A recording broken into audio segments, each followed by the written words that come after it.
Everyone, by the title you already know what's happening. We got some actual festoon or festin or something like that, fest something, whatever they're called. These are 42 millimeter. That's what it says it needs for my truck, and they are actually awesome. I actually got one installed already.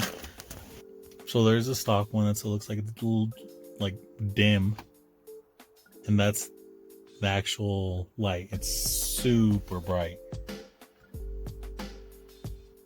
It lights up the whole entire thing, dude. It's crazy. Super easy to do.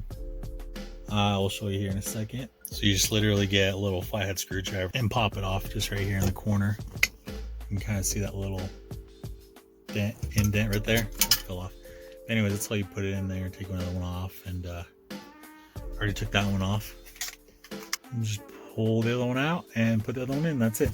And it's cool because you kind of aim it too. So yeah, pretty nice. Definitely recommend. I'll put a link down below to get them.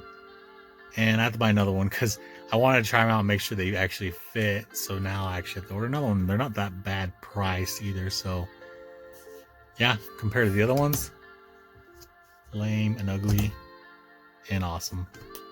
Definitely get you some.